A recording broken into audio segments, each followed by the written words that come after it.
Bonjour à toutes. Merci d'être venus à une nouvelle séance de cet atelier doctoral de genre et féminisme dans les Amériques latines. La séance d'aujourd'hui portera sur femmes en lutte pour la défense des territoires. Et pour aborder cette thématique très intéressante, nous avons le plaisir d'écouter Mélanie Hontan, qui est doctorante en anthropologie au laboratoire dynamique sociale et recomposition des espaces à l'Université de Paris. Et sa communication porte sur Somonewin, résistance des femmes en terre Mapuche, soigner la terre et soigner les corps. Nous avons également le plaisir d'avoir parmi nous Héloïse Prévost, qui est docteur en sociologie de l'Université de Toulouse. Elle est aussi postdoctorant à l'Institut de recherche pour le développement, IRD CESMA. Sa communication s'intitule « Lutter contre les violences patriarcales agrocapitalistes, produire une politique féministe agroécologique au Brésil ». Elle nous accompagne en ligne. Aussi, nous sommes très contents de compter enfin avec la présence de Josefa Sánchez Contreras, du peuple Zoque de Chimalapas, Mexico. Elle est doctorante en études mésoaméricaines à l'Université autonome du Mexique, UNAM. Sa communication porte sur mujeres comunales y colonialismo energético en tiempos de catástrofe.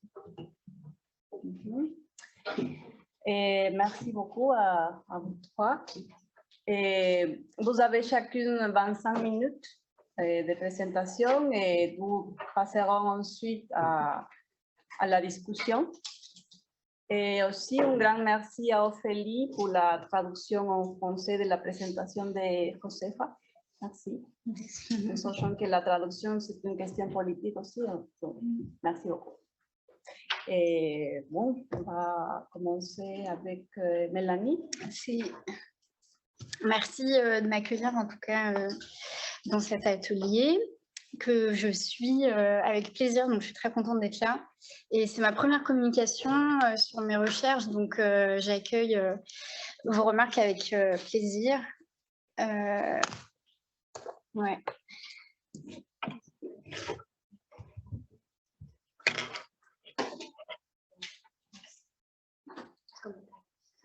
Ah oui, là tu l'as mis en grand, c'est ça? Et ouais, ok, super. Oui, ça va. Du coup, j'espère que vous allez pouvoir lire. Ok. Bon, bah, du coup, tu m'as présenté, donc je vais passer directement à l'introduction de cette présentation. Je voulais revenir un petit peu en 2019, donc tu peux passer à la deuxième slide, et aux revendications sociales massives qui ont eu lieu au Chili. Donc, ce qui commença en octobre par une protestation contre l'augmentation du prix du ticket de métro déboucha sur un ras-le-bol général d'une ampleur inouïe. Chile desperto, le Chili se réveille, entend-on à chaque coin de rue. Un énorme cri de rage scandé par des voix multiples, féministes, étudiantes, travailleuses, qui font entendre au monde leur refus d'un système néolibéral qui épuise les corps, certains corps, les esprits, les ressources et les territoires chiliens depuis 40 ans. La répression est d'une violence tout aussi inédite. Donc, je vous invite à regarder éventuellement le rapport d'Amnesty International. Un autre slogan apparaissait régulièrement, « Hasta que la dignidad se acostumbre », jusqu'à ce que la dignité soit une habitude. Et la dignité est justement au centre des revendications des communautés mapuches qui vivent constamment la répression, la criminalisation, les violences et le déni d'existence depuis la Constitution de la République. Donc, depuis 2019, le Chili vit des moments cruciaux de son histoire. Le 25 octobre 2020, un an après une mobilisation historique, les Chiliens votent une nouvelle constitution donc le changement de la Constitution qui, jusqu'à aujourd'hui, est héritière de l'époque de Pinochet, et pour une convention constitutionnelle. Tu peux passer à la deuxième slide. Et donc, la première présidente à la tête de cette convention était Elisa del Carmen Loncón Antileón, qui est une femme mapuche, grande universitaire et linguiste, et qui a aussi une longue trajectoire militante. Elisa Loncón est déjà un symbole en soi. Elle représente la réalité des femmes mapuches à l'intersection de plusieurs systèmes d'oppression. Elle est une femme indigène issue d'une communauté rurale, Trailgen, qui est non loin de Cholchol, mon terrain d'études par ailleurs. Selon les statistiques du ministère de Développement social et familial, les femmes indigènes rurales au Chili sont celles qui vivent les plus grandes inégalités. D'ailleurs, seuls 24% des femmes rurales, toutes origines confondues, accèdent à la terre. Alors que ce sont justement les femmes qui réalisent le plus gros des activités de soins à la terre. Or, comme le souligne la sociologue Elisa García Mingo, les femmes mapuches sont invisibilisées tant dans l'histoire des luttes mapuches que dans les études sur les femmes chiliennes. Et pourtant, elles sont bien au cœur des résistances quotidiennes et politiques de leur communauté. Au niveau des organisations communales, territoriales et des institutions traditionnelles, les femmes indigènes représentent environ 47% de la participation. Et plus on monte dans les échelles, moins elles sont représentées, avec une quasi-absence de représentation politique au niveau des institutions étatiques. Donc avec cette présentation, et tu peux passer à la slide suivante, j'aimerais vous parler de Somo Newen. Somo, c'est femme, Newen, c'est force en Mapudungun, et mettre en valeur les savoirs et les apports de ces femmes et leurs propositions pour habiter donc plus dignement le monde. Avec cette question, alors je ne vais pas trop passer dessus, mais ce sont 3 portraits de femmes mapuches qui sont du coup moins visibilisés, mais qui participent activement à la lutte des communautés mapuches. Et donc, la question principale, c'est comment, à partir de cette situation subalternisée dans la société chilienne et d'expériences continues de violences matérielles et symboliques, tu peux passer à la slide suivante, les femmes mapuches mettent en place des pratiques de résistance et de défense de leur territoire. Donc, je vais pour ce plan, enfin pour cette présentation, je vais vous d'abord présenter quelques éléments de contexte. Et ensuite, vous présenter quelques pratiques que j'ai pu observer lors de mon terrain de recherche entre janvier et mars 2022. Je vais rapidement revenir à mon terrain pour vous présenter en contexte. Est-ce que j'attends 2 secondes? Je continue? Okay. Bon, je continue. Tu peux passer à la slide si tu veux. Merci. Alors, au niveau national, 12,8% de personnes se reconnaissent appartenir à un peuple indigène, dont 80% s'identifient mapuche. C'est la population indigène la plus représentée. Et la région au sud de l'Araucanie est la 2e région de peuplement mapuche après la région métropolitaine. Cholchol est donc l'une des 31 communes de l'Araucanie. C'est 70% de ruraux et 70% de personnes qui s'identifient comme mapuche, se répartissant en ville, mais majoritairement entre les 82 communautés mapuche que compose la commune. Et ce sont les zones en rose que vous voyez pas très bien. Mais... Et le fleuve, vous voyez, passe par Cholchol. Je ne sais pas si vous voyez la bande bleue. Parce que j'en parlerai tout à l'heure. Et entre la commune de Cholchol, vous avez Galvarino et Nueva Imperial. Cholchol, c'est un indice de pauvreté multidimensionnel élevé, 54% contre 30% dans la région. Et l'économie de Cholchol dans les zones rurales, c'est principalement de l'autosubsistance avec la vente éventuelle d'excédents dans les marchés locaux. L'agriculture étant la principale activité économique, dont la petite activité fruticole et surtout forestière. Et là, il est important de souligner que 40% du territoire de Cholchol est couvert par des plantations de pins et d'eucalyptus. Ça aura son importance après. Et donc, pour ma recherche, je mène une étude de cas auprès d'un réseau de femmes qui s'appelle Tragun Pusono, qui est composé environ d'une dizaine de femmes actives et d'autres participantes plus ponctuelles de l'ensemble des communautés que vous avez donc en rose. Et c'est un réseau autogéré. Alors, on peut passer à la slide suivante. Et donc, je vais vous présenter quelques éléments de contexte. Et donc, tout d'abord, dans son discours d'investiture, le 11 mars, le nouveau président, donc Gabriel Boric, dit, et je cite, « Nous avons un problème dans le Sud ». Il évoque ensuite la pacification de l'Araucanie en soulignant son caractère injuste, puis ajoute, je cite, « Ce n'est pas le conflit mapuche, c'est le conflit entre l'État chilien et un peuple qui a le droit d'exister. Et la solution n'est pas et ne sera pas la violence. » Et tu peux changer de slide. Et il affirme ensuite son engagement à, je cite, « rétablir la confiance après tant d'années d'abus et de dépossession ». Donc la dépossession, et particulièrement la dépossession violente de la terre, c'est ce qui caractérise l'histoire des peuples mapuches depuis l'arrivée des Espagnols. Or, la terre pour les Mapuche, Mapu signifie terre, Che c'est personne. En fait, la terre est la prolongation du Che. Et la terre est entendue dans son plan visible et dans son plan invisible. Et le Che n'est pas séparable de la terre, ni des éléments naturels qui composent la terre et des éléments donc non visibles et spirituels. Être dépossédé de la terre revient à être dépossédé de soi. On estime trois moments de rupture dans l'histoire mapuche. Je vais surtout revenir à la dernière, donc le moment de la colonisation espagnole, qui débouche finalement sur un traité de paix, on va dire, et 240 ans d'autonomie politique, avant l'indépendance chilienne en 1818. Et là, on peut dire que c'est vraiment la période la plus marquante pour les peuples mapuches, puisque c'est la période de la réduction de leurs terres, avec cet épisode violent appelé pacification de l'Araucanie, qui dure à peu près 20 ans. Dans la mémoire des femmes, il y a une mémoire générationnelle des violences aussi qu'elles ont subies, des violences sexistes et sexuelles. Et donc, ça se transmet beaucoup et ça revient beaucoup dans les récits aussi. Et donc, il y a une commission radicadora de indígenas, une commission qui est chargée de réaliser un regroupement arbitraire des communautés. Et le territoire est réduit à peu près moins de 10% de son territoire d'origine.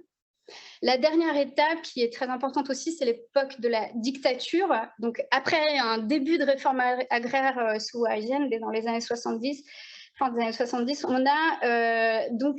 Elle avorte avec la venue de la dictature. Et là, on a une contre-réforme agraire et l'arrivée de la propriété individuelle. Donc là, on ne reconnaît plus le caractère communautaire de la terre. Cette propriété individuelle renforce aussi la masculinisation de la propriété.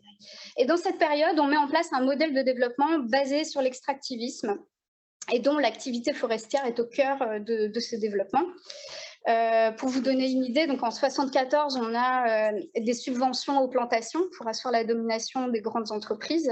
Tu peux passer à la slide suivante. Actuellement, 20% de la superficie nationale correspond à des plantations forestières, dont 60% de Pinus radiata, de pin, et 30% d'eucalyptus. Mais en fait, l'activité forestière, elle est surtout très concentrée sur les territoires mapuches. On a 40% des plantations forestières qui sont dans la région du Biobío et 22% dans l'Araucanie. Et très concentré puisque deux groupes possèdent 60% des plantations. Donc rapidement, dans la slide suivante, je voulais évoquer avec vous les conséquences environnementales. Donc on a une perte de surface naturelle. On estime que les plantations exotiques sont responsables de 60% de la perte des forêts naturelles, avec notamment des arbres endémiques et des arbres qui correspondent à l'identité aussi des communautés mapuches. On a par exemple l'Araucaria, le Pehuen.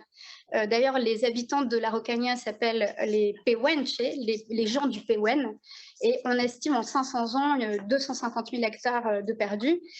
C'est aussi une perte de souveraineté alimentaire. Par exemple, du Pehuen, on extrait le piñón, c'est une pomme de pin, mais aussi de la forêt. On va à la cueillette de champignons, de plantes médicinales. Et c'est aussi une perte de savoir, souvent liée au savoir des femmes. C'est souvent elles qui font la cueillette et qui vont chercher les plantes médicinales. On a aussi des conséquences sur l'eau.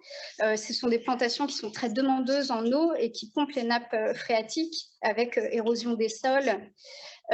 Pollution aussi. À Cholchol, par exemple, le rapport de la commune atteste de présence de polluants organiques persistants comme le DDT. Et enfin, les incendies forestiers qui sont nombreux. À Cholchol, toujours, ils sont responsables de 70% des polluants atmosphériques. Là, quand j'y étais, on en a vu une dizaine au moins, enfin, et c'est des hectares qui brûlent, quoi. En termes sociaux, ce sont aussi les régions qui présentent les plus hauts indices de pauvreté, avec des emplois très précaires. 25% des employés ont un contrat permanent. 82% vivent sous le seuil de pauvreté. Beaucoup de migration féminine aussi. Souvent, elles vont en ville et travaillent comme domestiques ou comme temporeras, comme saisonnières, plutôt dans les entreprises fruticoles, puisque la plantation, c'est plutôt des employés hommes.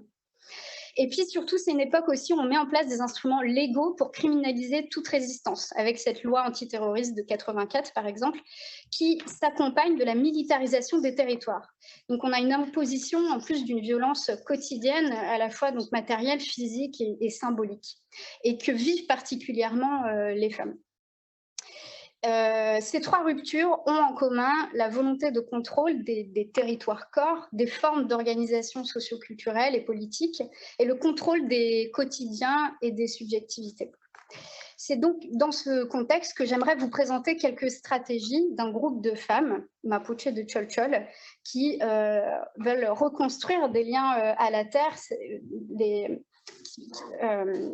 et on entendra ici la terre depuis donc cette cosmovision mapuche, c'est-à-dire leur territorialité, c'est un ensemble de relations physiques et symboliques qui entendent aussi, comme je vous le disais tout à l'heure, des plans non visibles.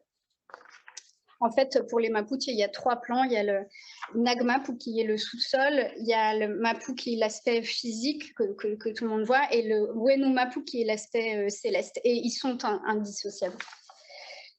Alors, donc pour commencer, je vais vous présenter un exemple du Kelu Somowen, qui veut dire la solidarité entre femmes. Donc ça, c'est une pratique que met en place régulièrement le réseau Trawun Somo. Et tu peux passer à la slide suivante. C'est le Trafkintu. Et le Trafkintu, c'est un troc, donc c'est un échange de biens, souvent des graines, des plantes médicinales, de l'alimentation, du petit artisanat. Et pour le réseau Trawun Somo, c'est surtout une pratique qui est interprétée comme une forme de résistance anticapitaliste, donc au cœur d'un modèle dominant qui privatise le vivant, comme on l'a vu largement, et c'est aussi une affirmation de son indianité. Le Trafkintu, donc il y a plusieurs étapes dans le Trafkintu qu'on va voir dans la slide suivante. Il y a le Yumikun qui est une petite cérémonie de remerciement, donc souvent en Mapudungun, donc qui est réalisée par les femmes qui parlent le Mapudungun. On a ensuite la présentation, donc on se présente et on échange les biens. Et c'est aussi un moment où circulent les savoirs. On va expliquer comment planter telle graine, comment cuisiner tel plat, comment se soigner avec telle plante.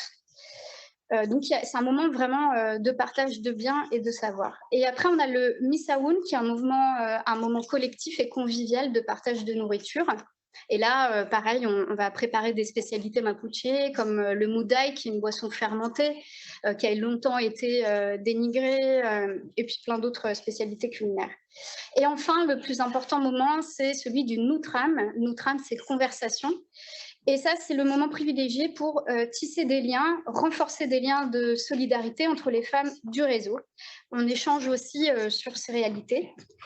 Et le Nutram est un moment politique. On informe sur le processus constitutionnel en cours, par exemple, sur les droits des peuples indigènes, sur les droits des femmes rurales. On débat de certains concepts et on organise les futures actions politiques. Donc le Trafkintu, c'est à la fois un espace de soins individuel et collectif où on se retrouve entre femmes à travers la solidarité et c'est surtout un espace aussi politique. Et enfin, donc on peut passer de nouveau la slide, le réseau, voilà. En fait, c'est constitué aussi pour défendre la souveraineté alimentaire. Et donc, défendre la souveraineté alimentaire, c'est défendre son pouvoir de décision sur les systèmes alimentaires et agricoles, mais c'est aussi replacer les femmes au cœur de ce système-là. La huerta, le potager, dans les maisonnées mapuche est généralement, enfin principalement l'espace des femmes et qui permet la subsistance de la famille et de la communauté via le troc ou la vente Donc, c'est en général un petit espace qui est accolé à la maison et qui comprend une diversité incroyable de plantes potagères, fruitières, de plantes médicinales, de fleurs, et qui est indissociable aussi de l'élevage de petits animaux. Et c'est vraiment l'espace de décision des femmes aussi. Elles décident de ce qui va être planté, du calendrier, des récoltes. C'est elles qui vont transformer, qui vont mettre en place les stratégies pour protéger les cultures, pour économiser de l'eau et d'autres matières organiques, par exemple. Et c'est vraiment pensé aussi comme un espace à soi, comme un champ à soi, qui est souvent apprécié comme une thérapie. Ça, c'est un mot qui revient souvent dans les entretiens. Je prends soin de mon potager, de la terre, et donc réciproquement, je prends soin de moi et des miens. Et donc, depuis le potager, on restaure cet équilibre, on prend soin de la terre. Et la huerta oppose vraiment cette vie foisonnante, cette diversité et puis cette beauté à l'uniformité et la violence que représentent les plantations forestières qui les entourent. Il est aussi pensé comme un espace de résistance et d'autonomie face au supermarché, à la ville, à la nourriture de l'extérieur qui est souvent perçue comme une menace pour la santé. Et je cite Migarei Painemai, qui est une femme membre du réseau, qui dit « L'alimentation est une arme de domination et du coup notre potager, c'est notre résistance ». Le potager, c'est aussi un lieu de transmission générationnelle, donc souvent entre femmes. Un lieu de mémoire familiale, d'affect, de circulation de savoir aussi, depuis lequel on pense son rapport à l'environnement et au monde mapuche. Alors rapidement, elle mène d'autres actions. On a par exemple, donc elle participe à des manifestations contre le traité de partenariat transpacifique, le TTP-11. Elles font des alliances avec d'autres associations nationales comme Anamuri. Elles ont fait aussi une proposition de norme dans le cadre de la nouvelle constitution. Donc, c'était une norme qui proposait de défendre la souveraineté alimentaire des peuples. Donc voilà, c'est vraiment pour elle un outil de mobilisation. Et beaucoup d'infos, mais je voulais vraiment vous parler aussi donc ça, c'est la dernière partie. En fait, quand j'arrive sur mon terrain en janvier, c'est là où commencent aussi les mobilisations pour défendre le fleuve. Tu peux passer à la slide, merci. Et donc, en fait, ça fait suite à l'annonce d'un projet de l'agro-industriel, donc Juan Sutil, les entreprises Juan Sutil, qui a pour but d'installer 3 réserves d'eau au niveau du fleuve pour irriguer 400 à 600 hectares de cerisiers, cerises qui sont exportées vers la Chine. Juan Sutil, si tu peux passer encore à l'autre, parce que je trouvais cette image assez parlante aussi. C'est 280 milliards de dollars de revenus en 2019, donc c'est plusieurs entreprises, principalement fruticoles. Mais c'est aussi beaucoup d'appui d'institutions de l'État via en fait une loi de 85 qui est une loi qui en fait par le biais de la Commission nationale d'irrigation et qui dépend du ministère de l'Agriculture de subventionner les travaux d'irrigation les travaux qui vont augmenter les surfaces irriguées. Et donc là on voit bien à cette époque-là encore la volonté de faire du Chili une puissance agro-industrielle. Donc, les entreprises Juan Sutil bénéficient de ces millions de dollars de subventions et parfois sous l'appellation de petits producteurs. La cerise, en fait, c'est le 4e fruit le plus exporté du Chili avec des constantes progressions augmentation des volumes. Et les régions, encore une fois, de l'Araucanie et de Biobío sont particulièrement visées par les entreprises Sutil. À la fois parce que c'est des territoires qui sont perçus comme inexploités, pas assez productifs, et puis c'est aussi potentiellement une main-d'œuvre bon marché. Or, ce qui se passe, c'est que Tcholchol est déjà en déficit hydrique. Le fleuve, en fait, sert à alimenter l'eau communale, mais ça sert aussi, l'eau abreuve les animaux, les potagers. Là encore, on voit que les femmes sont directement impactées. Ça a aussi une importance mémorielle. Il y a beaucoup d'histoires et de contes autour du fleuve et une importance spirituelle. Tout au long du fleuve, il y a des lieux de cérémonie, des lieux de récolte de plantes médicinales. Et donc, les femmes sont constamment obligées, déjà par le stress hydrique, de devoir changer leur lieu de cueillette. Et donc, les communautés de Tcholchol s'organisent et défendent le pillage de l'eau, la pollution qui va être engendrée par la culture de ces cerises, une nouvelle invasion, après l'invasion forestière, l'invasion fruticole, et surtout, elles critiquent ce modèle de développement extractiviste qu'on leur impose, qui est pensé sans elles et encouragé via ces organisations de l'État. Et donc, elles disent « pan para hoy, hambre para mañana ». Aujourd'hui, on va avoir peut-être du pain, mais demain, on va avoir faim, parce qu'aussi, on nous ment, enfin, on nous parle d'emploi durable, mais en fait, on a en exemple ce qui s'est passé à Petorca, qui est dans la vallée centrale avec ses plantations d'avocats, et donc on n'a pas envie d'être une nouvelle zone de sacrifice. Et là, ce qui est intéressant, c'est qu'on mobilise aussi des conceptions, des concepts de la cosmovision mapuche. Et donc ça, c'est la slide suivante, je crois. Hydrophile-monienne. En fait, hydrophile-monienne, dans une très mauvaise traduction, ce serait la biodiversité, mais qui, encore une fois, inclut l'humain, les aspects, les éléments naturels, mais aussi tout ce qui est non humain, qu'on appelle les niennes, qui sont des esprits occupants de ces espaces naturels. Et donc, on estime que ces réservoirs vont créer un koutran, un déséquilibre, et que donc ce déséquilibre va avoir un impact négatif sur les esprits, mais aussi sur nous, puisqu'on est une prolongation de notre territoire. Or, le but, c'est justement le koum-monienne, l'équilibre. Donc, on voit bien que de là de défendre une ressource, un accès à la ressource, on défend aussi une manière de penser cette ressource et son rapport à cette ressource. Et on demande à ce que soit reconnue cette relation particulière à cette ressource. Et donc, la territorialité et l'autodétermination sont vraiment au centre de ces revendications. Et par ailleurs, les femmes sont au cœur de l'organisation de ces manifestations. Ce sont elles qui organisent les conditions matérielles des manifestations, qui vont préparer à manger, qui vont organiser les réunions, convoquer les différentes communautés. C'est elles qui prennent la parole. Donc, Cristina Painemal, qui est une des vocera, une porte-parole de la communauté de Cholchol, elle prépare des infographies, des pétitions, mobilise les réseaux sociaux. Enfin, elles sont vraiment au cœur de cette lutte. Et juste, donc là, je vais en finir là. Alors, si tu peux passer juste les autres slides. On a donc voilà 3 personnes qui sont porte-parole aussi de Cholchol. Et là, on voit alors très mal sur cette photo le fleuve. Et ça, c'était une des premières réunions, Trawoun, qui veut dire réunion. Et ce qui est intéressant aussi, c'est que pendant ces réunions, on réactive des pratiques identifiées comme mapuche, notamment par exemple des activités de jeu. On a ce jeu qui s'appelle le Palim, qui est un jeu avec une crosse. Et donc, on consolide aussi ces liens entre communautés et ces liens politiques et solidaires. Donc voilà, c'est fini. J'allais conclure, mais... Parfait. Du coup, voilà, c'était surtout mettre en avant, ça c'est un petit dessin, mettre en avant le rôle des femmes dans ces pratiques de solidarité et de soins collectifs. Et je finirai juste rapidement sur cette image qui est l'image de, en fait, le métro Baquedanon, qui est donc là où a commencé ces manifestations, est transformé maintenant par un jardin de la résistance.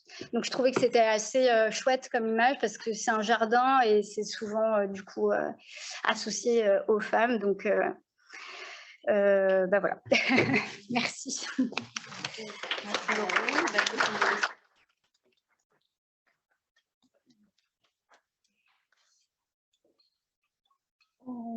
Merci beaucoup, Mélanie. On va passer à Héloïse.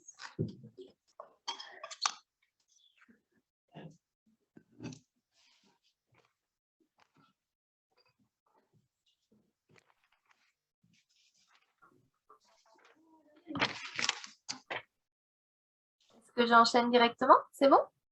Oui, c'est bon. On prendra les questions à la fin. D'accord. Alors, j'ai une connexion un petit peu instable. Parfois, ça coupe. J'espère que ça va pas le faire durant la présentation. Sinon, vous n'hésitez pas à me faire des signes. Et je vais du coup partager un visuel. Est-ce que vous voyez bien? Oui.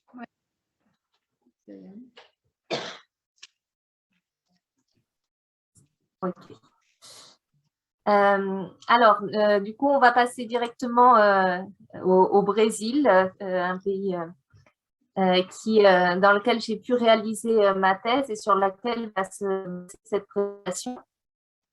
Et simplement pour me présenter rapidement, j'ai réalisé du coup mon doctorat de sociologie en étant rattachée à l'Université de Toulouse-Jean Jaurès et l'Université de Fortaleza au Brésil. Et dans ce cadre, j'ai étudié une utopie réelle féministe environnementaliste, c'est-à-dire que je me suis intéressée au cas de l'espace de la cause féministe agroécologique au Brésil. Donc, en analysant, en étudiant des mobilisations de femmes rurales et d'autres féministes, d'ONG, dans les institutions, qui travaillent ensemble pour construire un modèle socio-environnemental fondé sur l'égalité, le féminisme et l'agroécologie. Et dans ce cadre, il était question pour moi de penser de façon imbriquée l'androcentrisme et la colonialité et de saisir comment vont s'enchevêtrer les oppressions sociales, mais aussi les oppressions socio-environnementales à partir de cadres de pensée décoloniaux et féministes. Et c'est pourquoi j'ai développé une approche globale de l'empowerment. Et c'est dans cette démarche que s'est inscrit la co-réalisation, co-construction d'un film participatif avec le MMTR, donc, qui est le mouvement des femmes travailleuses rurales du Nord-Est au Brésil. Et aujourd'hui, je suis en post-doctorat où je continue à travailler sur l'égalité de genre, rapport à la nature, mais cette fois au sein de contexte de conservation de la nature dans le sud du Brésil, où je retrouve beaucoup de problématiques que Mélanie vient de présenter, notamment dans le contexte. Je vois des liens assez évidents qui se tissent. Alors, simplement pour un petit peu poser les concepts que je vais utiliser pendant cette communication. Donc, mon travail s'inscrit dans des cadres. Moi, j'ai une formation de sociologue du genre, de féministe matérialiste, mais j'ai saisi des cadres théoriques situés pour davantage comprendre les enjeux imbriqués, et notamment issus des groupes modernité-colonialité, de l'écologie politique latino-américaine, des féminismes décoloniaux latino-américains. Et donc, je vais utiliser notamment les concepts et les propositions de Corazonar et Senti Pensar. Donc, Corazonar, c'est une proposition qui est à la fois spirituelle et politique et qui est issue des luttes de peuples indigènes et afrodescendants d'Amérique et qui vise à montrer une démarche de sanation de l'être pour lutter contre les forces qui ont été attaquées par la colonisation. Et c'est intéressant pour moi déjà parce que c'est un concept qui est discuté au sein des mouvements féministes avec lesquels je travaillais, et aussi parce qu'il permet vraiment de comprendre le lien à l'action et l'émotion. Et on le verra par la suite. Le Senti Pensar, c'est un petit peu une même proposition dans le sens où sentir, donc ressentir, et pensar, penser, vont être fusionnés de façon à articuler émotion et rationalité, et aussi à articuler les liens entre environnement et social dans un contexte colonial.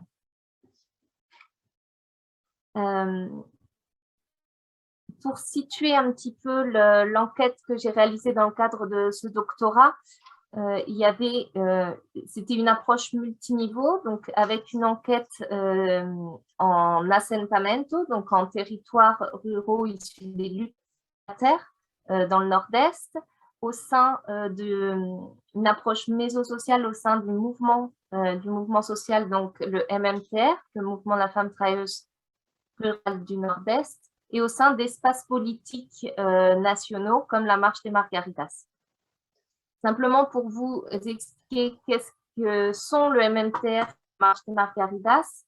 Alors, le MMTR, c'est un mouvement de femmes travailleuses rurales du nord-est du Brésil. Donc, c'est un mouvement non mixte, formé uniquement de femmes qui ont des activités rurales, qui s'auto-identifient à 80% comme noires et qui s'organisent, se forment au sein de ce mouvement pour affirmer les femmes rurales comme sujet politique, comme travailleuses, et qui a les 9 États du nord-est du Brésil. La marche des Margaridas, en revanche, donc ça, c'est un mouvement national qui va regrouper une 60aine d'organisations, dont le MMTR, et donc qui est une mobilisation de femmes rurales et de féministes et de syndicalistes rurales qui organisent une marche tous les 4 ans et dans laquelle se fait tout un travail de base pour construire des propositions de politique publique pour la défense du territoire, pour la réforme agraire, pour l'inclusion des droits et des droits sociaux, des droits du travail, notamment pour les populations paysannes, pour les femmes rurales, pour les populations indigènes, etc.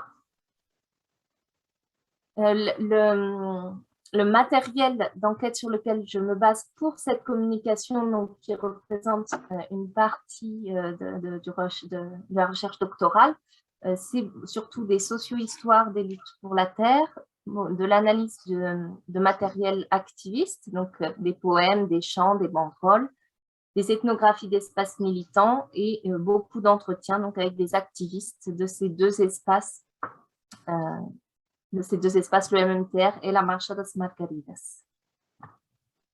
Et cette communication que je vous présente, elle a déjà, elle est très proche d'une communication qui avait été, que j'avais faite au colloque sur les épistémologies féministes et coloniales, et elle s'appuie sur un article qui est publié à Recherche féministe, donc je croise un petit peu ces deux éléments. Et donc, il va s'agir d'abord d'identifier quel lien la terre est politisé et construit au sein de ce mouvement et de ces espaces, analyser la place, le rôle de la violence par rapport à ce lien à la terre, et donc comprendre les stratégies de dépassement qui sont déployées par les femmes du MMTR. Est-ce que vous m'entendez bien? Ça va? Oui, ça va. Ok, super.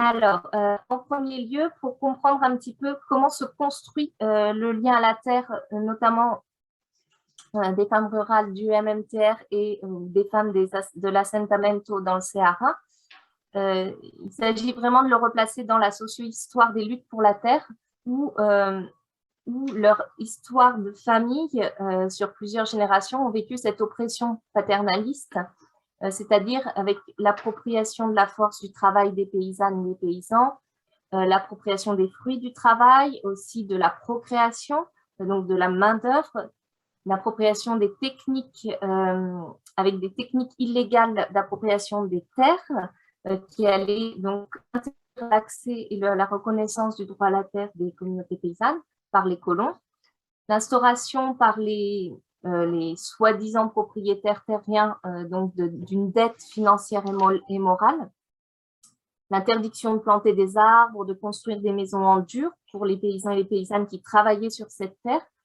Et aujourd'hui encore, ça continue. Donc, il y a des conséquences encore très prégnantes de cette condition-là. Et il y a des formes d'appropriation du territoire, il y a des projets énergétiques et des ressorts touristiques.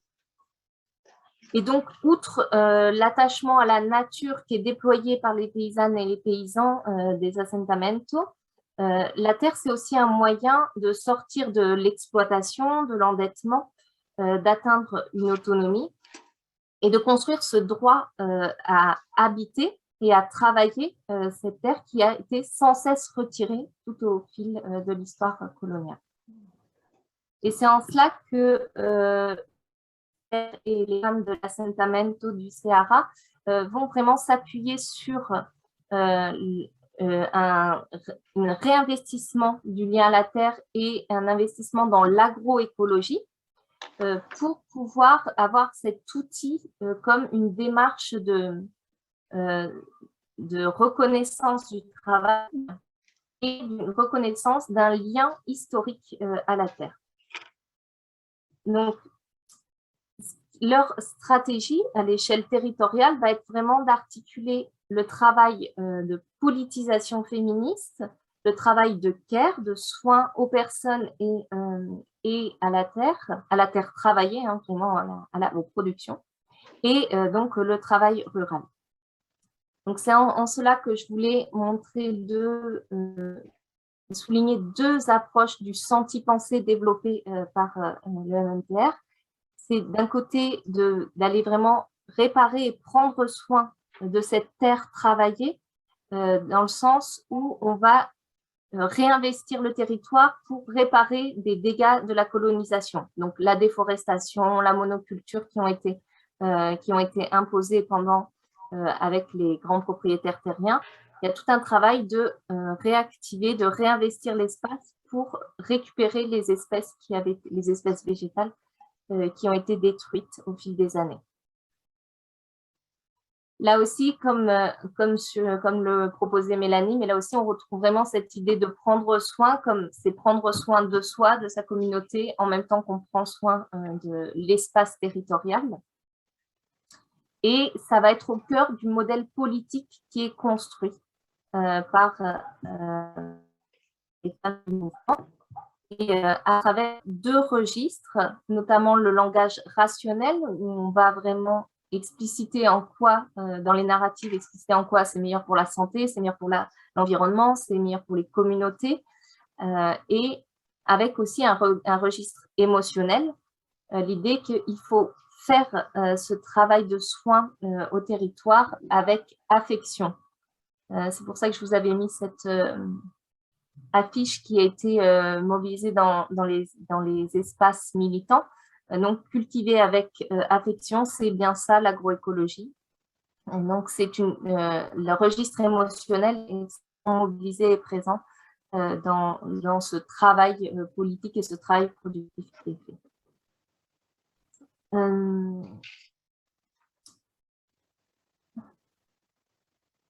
Donc, je préfère ne pas lancer la vidéo parce que j'ai peur vraiment que ça coupe la connexion. Là, c'était un extrait du Mystica, donc d'une ronde et de chants qui a lieu en début de travail militant qui est au sein du MMTR, et où en fait les chansons qui sont utilisées dans cette Mystica, qui est montrée aussi comme un moment simplement festif de remise en cohésion, mais au final, les chants qui sont utilisés transmettent des valeurs et des pratiques de soins socio-environnementaux. Donc là, par exemple, c'est un chant sur la préservation de certains arbres, de transmettre cette importance de préserver et de ne pas abattre des arbres qui font partie de la communauté.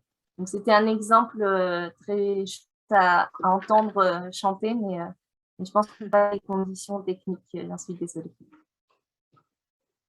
Un point qui illustre bien aussi cette politisation du lien à la nature qui est réalisée notamment au sein du MMTR, je voulais vous prendre l'exemple du coup de l'usage des fleurs. Vous le voyez là, par exemple, sur la photo, elles portent toutes les robes en chiita, donc qui est un tissu traditionnel du Nord-Est, et donc qui est imprimé avec d'énormes fleurs. Et il y a toujours ce rappel à l'importance des fleurs. Mais alors, une première approche comme ça, on pourrait penser que c'est très genré ou très caricatural du point de vue des assignations de genre. Or, pas du tout, ou pas que. C'est qu'il y a vraiment ce réinvestissement de la place des fleurs dans l'écosystème, c'est-à-dire de rappeler qu'elles apportent, d'un côté, elles apportent la joie, la couleur, la vie, mais aussi elles ont un rôle dans l'écosystème pour la repollinisation, pour la diversité des cultures, et elles font un rappel politique à qu'est-ce que c'est que s'incarner comme des fleurs. Je vous explique, par exemple, elles se nomment toutes des margaritas. Elles s'interpellent en disant « nous sommes toutes des margaritas ». À ces fleurs, les margaritas, d'autant plus que c'est une espèce qu'elle valorise parce que c'est une espèce qui, malgré dans des champs qui peuvent avoir eu de pesticides ou de la déforestation. C'est des fleurs qui vont repousser spontanément. Et donc, avec ce slogan que jamais ils ne réussiront à tuer les marguerites.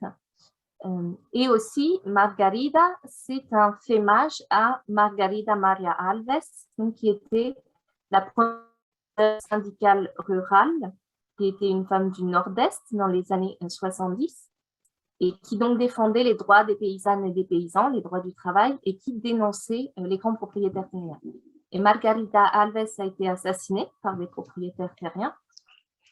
Et l'importance de réutiliser Margarida, c'est pour montrer que même s'il y a des violences, des assassinats militants, et même s'ils ont assassiné Margarida Alves, eh ben, ils n'arrêteront pourtant pas la résistance paysanne et territoriale, et elles seront toutes des Margaridas pour continuer à résister.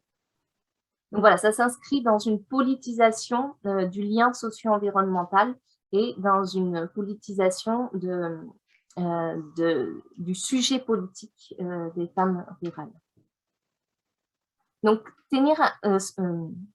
saisir la teneur de ce senti-pensée, de cette construction politique du lien à la nature et de cette construction de l'agroécologie politique féministe, ça va permettre de davantage prendre conscience des différents types de violences qu'elles subissent et de leur teneur politique. Donc, j'en viens à mon deuxième point de cette présentation, donc sur l'analyse de la violence. En me basant bien sûr sur l'appréhension de la violence dans le continuum des violences de genre, mais aussi dans le continuum, dans sa dimension socio-environnementale. Je vais prendre deux exemples de ce continuum et qui nous permet aussi de comprendre en quoi c'est une attaque politique en plus d'être des attaques au territoire et aux personnes. Il y a très régulièrement la présentation de cas où des maris ou des voisins auraient brûlé les champs, les productions agroécologiques des femmes ou de leurs épouses, dans le cas des maris. Et c'est souvent mobilisé simplement en présentant « Ah, c'est une violence patrimoniale ».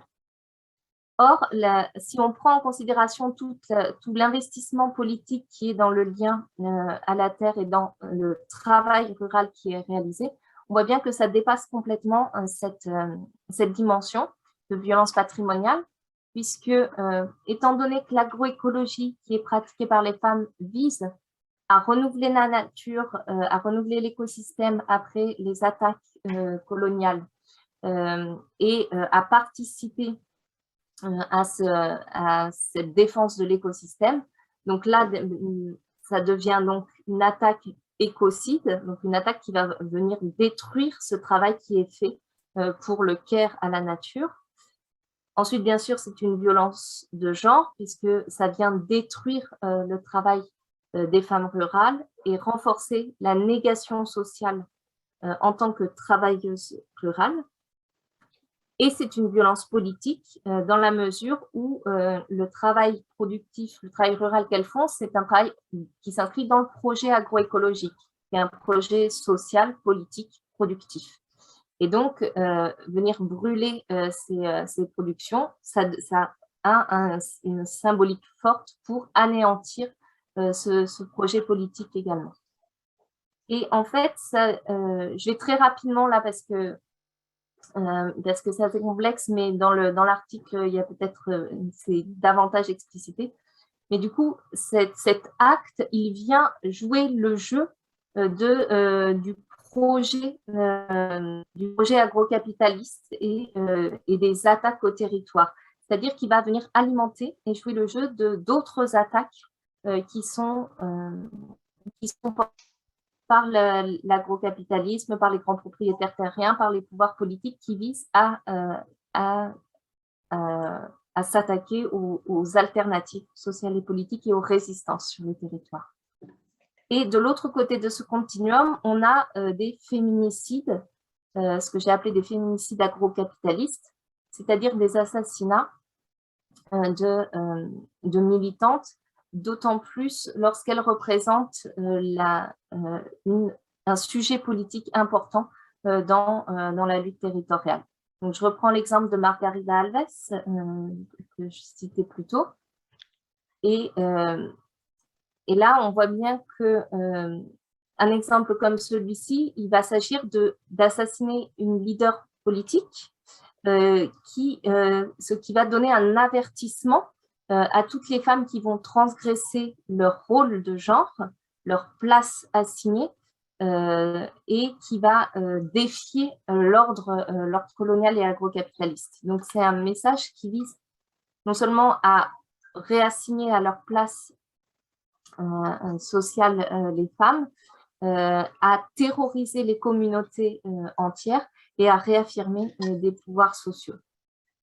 Et donc, ces différents types de violences, ils ont une part, ils ont un rôle extrêmement prégnant dans la réorganisation du pouvoir qui a lieu ces dernières années, non seulement avec le coup d'État institutionnel, mais avec la forte présence des lobbies agro-industriels dans le Congrès au Brésil et toute la réorganisation du pouvoir sous Bolsonaro avec les attaques sociales et environnementales qui sont faites.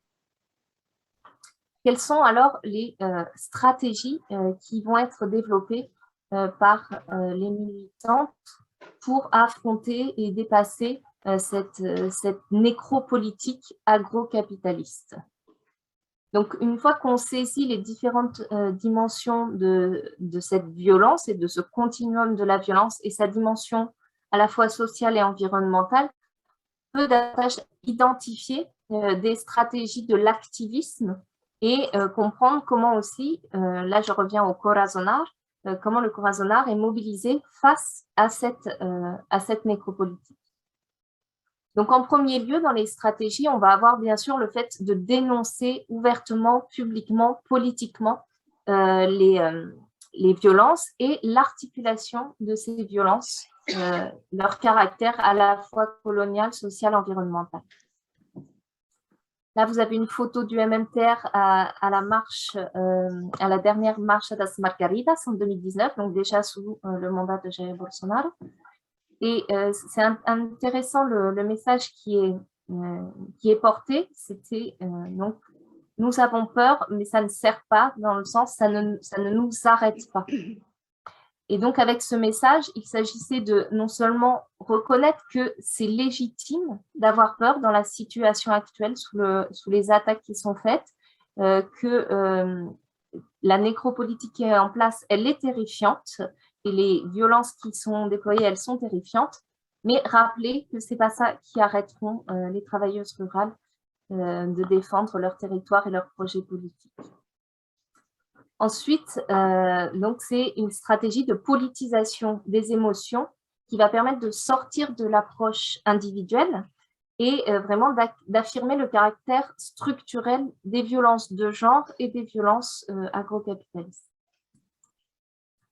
Autre stratégie, il va s'agir d'ériger des modèles positifs.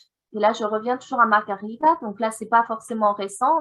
C'est depuis les années 2000 que Margarida Alves est mobilisée comme vraiment un symbole très fort, un symbole positif sur lequel s'identifier et créer de la cohésion politique, déjà par le fait de se nommer comme toutes des Margaridas, mais aussi pour montrer qu'il n'y a pas de victimisation, il y a là une reconnaissance des attaques, mais il y a aussi montrer que ce sont des combattantes. Alors, je ne dis pas ça dans une approche valorisante ou qui fait l'apologie, mais c'est dans le sens de réinvestir pour elle ce statut de combattre et de ne pas être passive, victime face à cet ordre agrocapitaliste. Et donc, vous voyez que c'est utilisé sous plein de formes différentes, avec des slogans très différents, mais qui invitent à la lutte, à la résistance et à la cohésion, et qui montrent que la lutte continuera quoi qu'il arrive. Donc là aussi, ça va être l'objectif de rompre contre cette culture de l'impunité qui politiquement est très forte, mais pour se détacher de ce que politiquement, de la non-reconnaissance des violences, et donc d'affirmer une propre dénonciation et de rejeter en même temps la terreur. Alors, de ces quelques exemples, il y en a d'autres, mais simplement, quels sont les... Je n'ai pas la dernière slide, donc je vais les dire juste à l'oral. Donc, bien sûr, ça va être de dénoncer, de combattre les discours qui sont beaucoup véhiculés dans les médias et dans les espaces politiques, de comprendre la légitimité de la peur sans pour autant provoquer l'immobilisme, et de donner vie aux émotions et de défense, et de venir renforcer la cohésion entre féministes au-delà des féministes rurales, donc avec des féministes des ONG, des féministes étatiques, des féministes syndicalistes, et donc de construire un front commun sous la bannière de femmes rurales, et de réaffirmer ce projet agroécologique féministe qui va générer la vie face au projet agrocapitaliste qui est un projet mortifère. Donc, vraiment de l'inscrire en défaut et en alternative inévitable pour continuer à vivre. Est-ce que c'est la fin du temps qui vient de sonner, c'est ça? Oui, mais tu as 3 minutes. Ok, Bon, ça va. ben, je conclue. Donc, simplement, les violences socio-environnementales qui sont décrites sont bien un outil de la réorganisation du pouvoir et de la réaffirmation d'un pouvoir historique. Et ce sont des outils qui ont favorisé la montée des conservatismes. Mais malgré cela, les résistances continuent de se reconfigurer. Et l'espace de la cause agroécologique féministe au Brésil se reconfigure pour continuer à promouvoir ce projet. Et donc, il s'agit vraiment de défendre, de montrer l'alternative existante, déjà qui est vivante sur les territoires, dans la production des femmes rurales et au sein des espaces politiques féministes qui restent en construction et qui continue d'exister. Et je pense qu'il y a un enjeu scientifique et politique à documenter ces alternatives et ces reconfigurations des résistances dans des contextes comme celui qu'on vit actuellement, qui existe actuellement au Brésil, et de montrer la place du lien à la terre et la façon dont il est politisé, pour montrer que ce sont vraiment des alternatives qui sont et sur le territoire, et au sein des communautés, et au sein des espaces politiques, et donc qui se présentent comme des légitimes alternatives. Voilà, je vous remercie de votre attention. J'espère que ça n'a pas été trop vite sur cette point.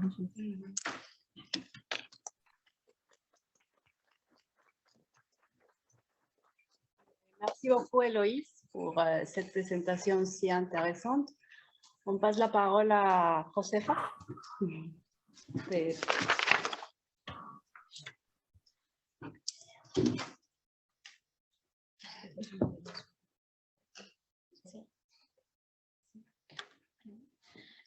Gracias a las organizadoras por el espacio para compartir esta investigación. Y bueno, como parte también de esta investigación. Y gracias a todas por asistir. Voy a tener que leer para agilizar más la traducción, para facilitar la comunicación. Donc, Josefa remercie toute l'équipe d'organisation pour sa présence ici.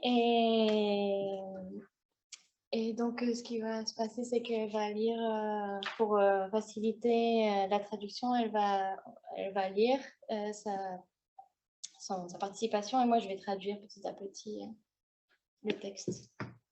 Bueno, gracias, Sofía, por la traducción.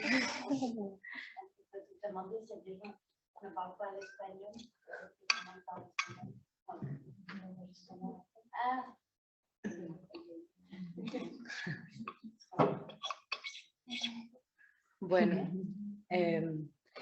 esta comunicación se llama Mujeres Comunales y Colonialismo Energético en tiempos de catástrofe.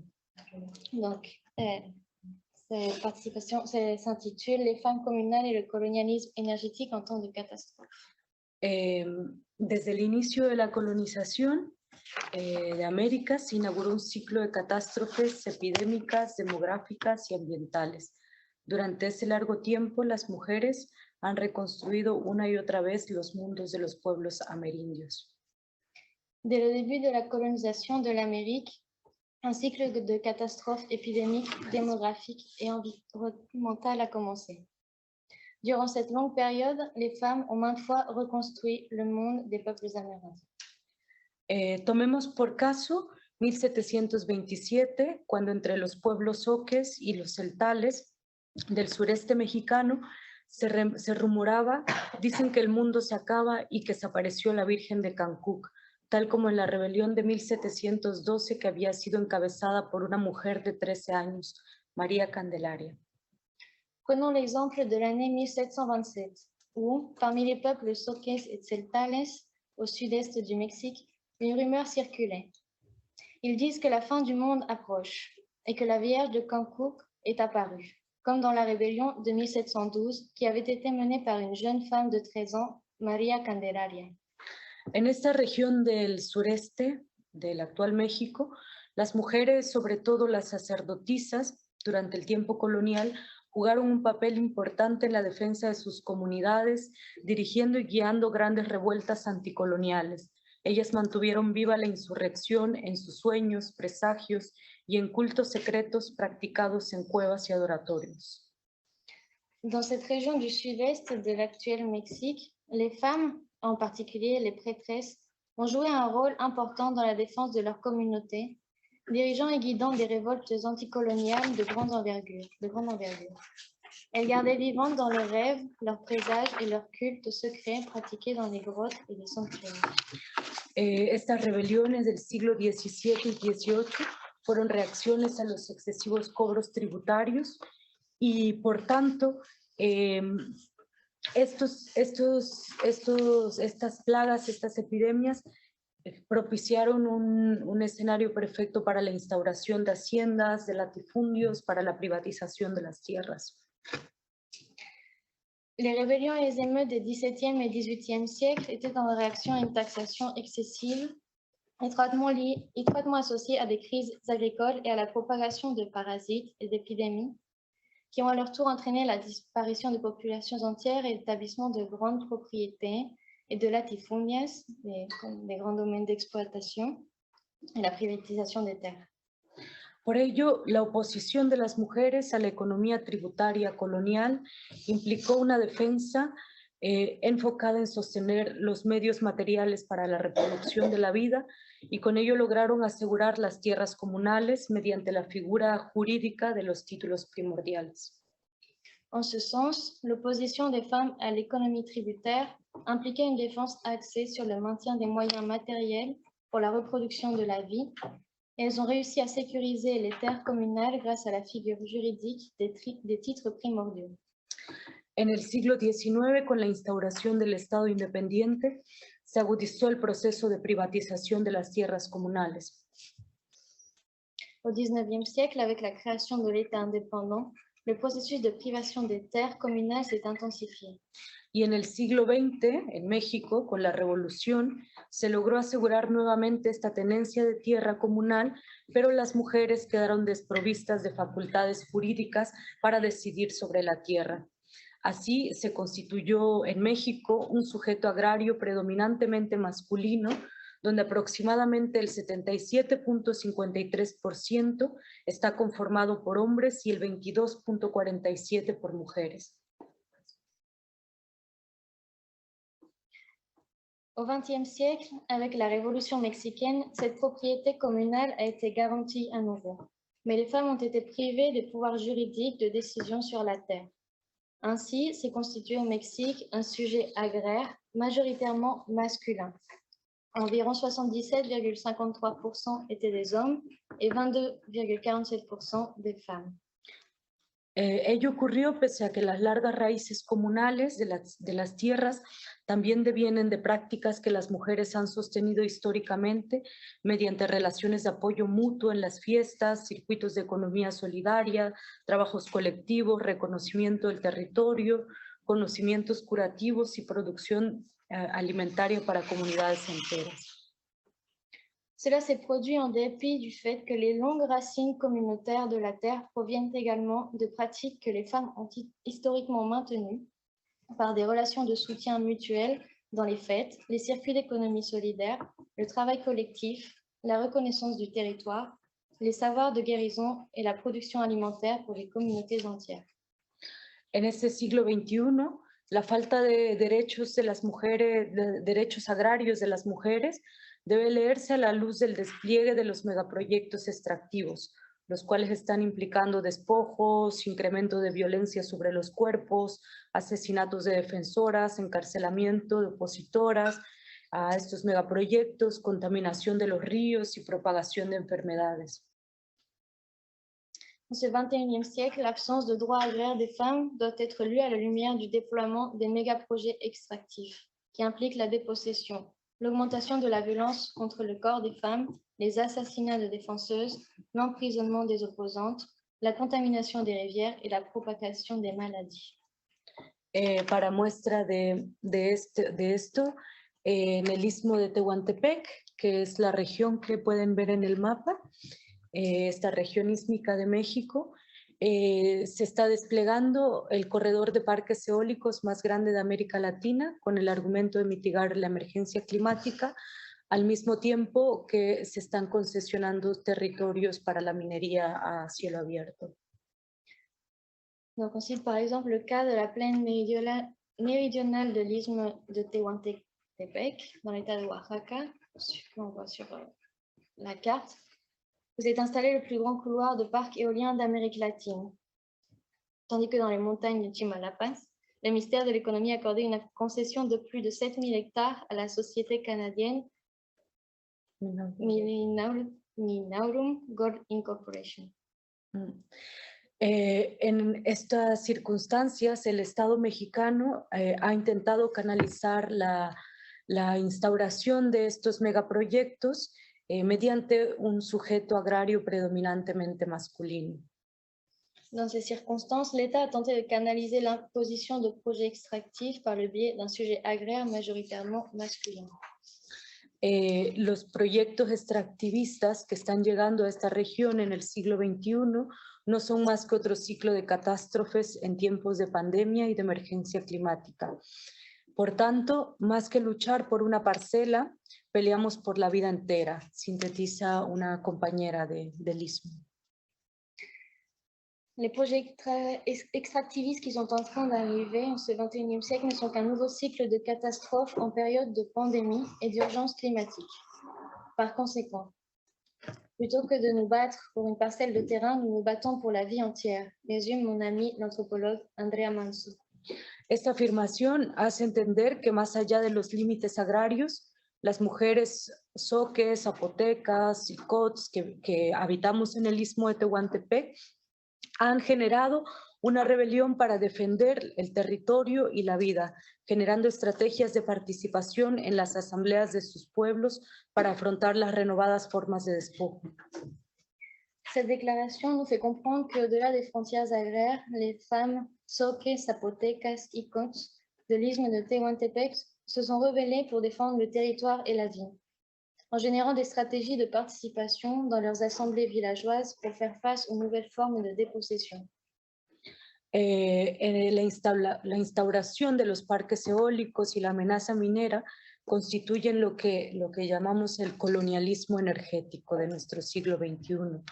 Frente a ello, las mujeres icots, zapotecas, junto a sus pueblos, no han permitido la entrada de las empresas eólicas en sus territorios en comunidades agrarias y comunidades indígenas que habitan a las orillas y los brazos de tierras que unen a las lagunas, al complejo lagunar sur, con el Océano Pacífico.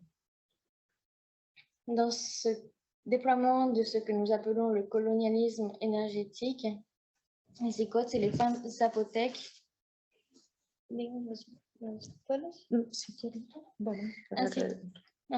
les villages de San Mateo del Mar, Álvaro Obregón, San Dionisio del Mar, San Francisco del Mar, Pueblo Nuevo et Pueblo Viejo vont pas laisser les entreprises d'énergie éolienne de pénétrer sur leur territoire.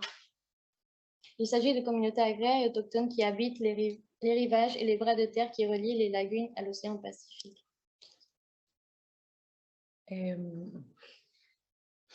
Pese a que los eólicos no se lograron instalar en el territorio de los pueblos Icots, sí se han desplegado 28 parques sobre la planicie de los pueblos zapotecas y esto constituye alrededor de más de 2,000 turbinas de viento.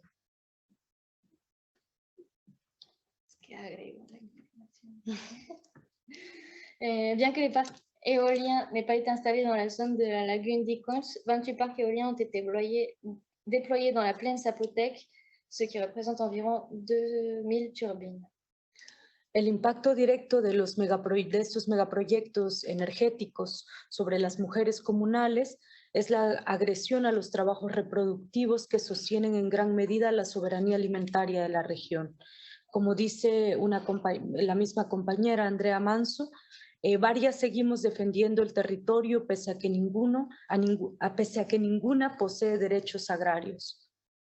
L'impact direct des mégaprojets sur les femmes communales et l'agression contre le travail reproductif qui soutient largement la souveraineté alimentaire dans la région.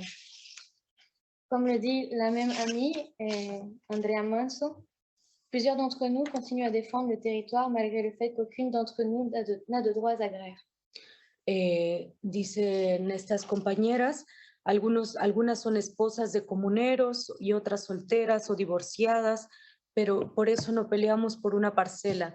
Quizá también porque muchas de nosotras nunca hemos tenido, pero esto mismo nos ha llevado a trazar un horizonte más allá de lo agrario. Es decir, peleamos por la vida porque nuestro trabajo reproductivo nos vincula con el agua, la tierra y los alimentos que hoy día se ven amenazados. Elles disent, donc, ces amies, que certaines sont les épouses de membres de la communauté, d'autres sont célibataires ou divorcées. C'est pourquoi nous ne nous battons pas pour une parcelle de terre, peut-être aussi parce que beaucoup d'entre nous n'en ont jamais eu. Mais cela nous a amenés à dessiner un horizon au-delà de l'agraire. C'est-à-dire que nous luttons pour la vie, car notre travail de reproduction nous lie à l'eau, à la terre et à la nourriture qui sont aujourd'hui menacées. Es justamente nombrando el riesgo de la contaminación del agua como las mujeres zoques, en mi pueblo en Chimalapas, han sembrado un sentido de conciencia. En sus acciones han exigido a sus autoridades comunales y municipales que abanderen la oposición contra el proyecto minero. C'est précisément en nommant le risque de contamination de l'eau que les femmes Soquin, qui est le nom de son peuple en Chimalapas, ont créé une prise de conscience. Dans leurs actions, elles ont exigé que leurs autorités communales et municipales prennent l'initiative de s'opposer au projet minier. Frente a esta serie de megaproyectos eólicos, mineros, que constituyen una lógica de colonialismo energético, las mujeres junto con sus pueblos han vinculado sus territorialidades. Es así como la defensa de los Chimalapas en la zona de la selva está implicando al pueblo Zoque, quienes somos los que ahí habitamos, pero también a los pueblos zapotecas e Icots, quienes viven de los ríos que nacen de las montañas de Chimalapas, ubicadas justo en el corazón geográfico del istmo. En el centro de esa porción de tierra es donde se encuentra Chimalapas, donde también nacen los ríos que desembocan en el Golfo de México y en el Océano Pacífico. Estos son los ríos articuladores de relaciones de larga duración entre la selva con las planicies y los océanos. Face à cette série de méga-projets miniers extractivistes inscrits dans la logique du colonialisme énergétique, les femmes et leurs peuples ont relié leur territoire. Ainsi, la défense de Chimalapas, qui sont les personnes qui vivent sur le territoire, comme vous savez pas, mais aussi les peuples zapotèques et Icons, qui vivent des rivières qui coulent des montagnes de Chimat, situées dans le cœur géographique de l'isthme, que l'on voit sur la carte, au centre de la carte. Où naissent également les rivières qui se jettent dans le golfe du Mexique. Ce sont les rivières qui articulent les relations de longue date entre la jungle, les plaines et les océans. ¿Quieres pasar la siguiente carta? Bueno, este esbozo histórico de mujeres zoques, zapotecas, icots y celtales del sureste mexicano, pues nos muestra algunas claves comunales que han permitido reconstruir los mundos de los pueblos en tiempos de catástrofe, desde el tiempo de la colonización, concretamente en las revueltas de los siglos XVII y XVIII, hasta el colonialismo energético de nuestro siglo XXI. Cette esquisse historique des femmes zoques, zapotèques, icos et tzeltales nous montre quelques clés communales qui nous ont permis de reconstruire les mondes des peuples en temps de catastrophe. De l'époque de la colonisation, plus précisément au XVIIe et XVIIIe siècle, jusqu'au colonialisme énergétique de notre XXIe siècle. De tal suerte que comunalizar la tierra a la luz de un fin del mundo del siglo XVII o XXI es una práctica que vive en la memoria de las mujeres y de los pueblos. Las imágenes de las mujeres zoques y celtales del siglo XVIII y de las zapotecas del siglo XVII no parecen lejanas a nuestro tiempo. Como pueden ver, estas son imágenes del siglo XXI de las movilizaciones recientes, pues la defensa de la vida expresada en oposición a los excesivos cobros tributarios entre plagas y hambrunas cobra sentido en este siglo de oposición a la explotación minera a cielo abierto entre violencia, pandemia y despojo. La communalisation de la terre dans la perspective de la fin du monde, comme celle du XVIIe et du XVIIIe siècle, est une pratique qui se perpétue dans la mémoire des femmes et des peuples. Les images des femmes zoques et celtales du XVIIIe siècle et des femmes zapotèques du XVIIe siècle ne semblent pas éloignées de notre époque, comme on peut le voir sur ces images qui sont de notre époque.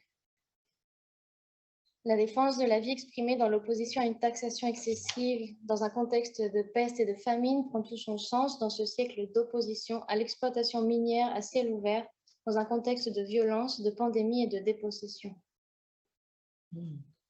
Como en todos los siglos de catástrofe, asistimos a escenas de mujeres amotinadas apedreando a los alcaldes mayores, restableciendo asambleas para someter a sus autoridades agrarias y municipales al mandato del pueblo y anulando los contratos que en diversos casos los ejidatarios y comuneros firmaron con las empresas eólicas y mineras.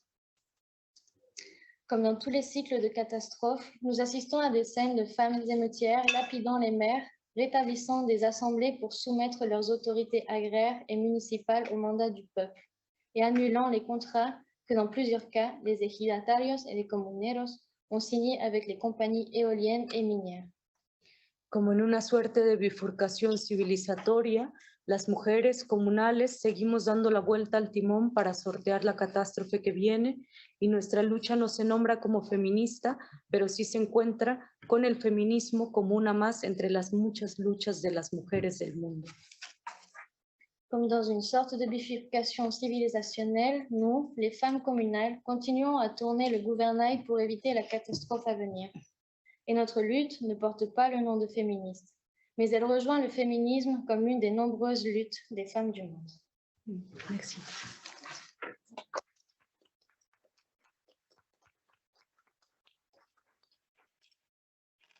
Merci beaucoup, Josefa. Merci à vous trois pour cette présentation si passionnante, intéressante. On passe à la discussion maintenant. Si vous avez des questions, des remarques, des observations, allez-y.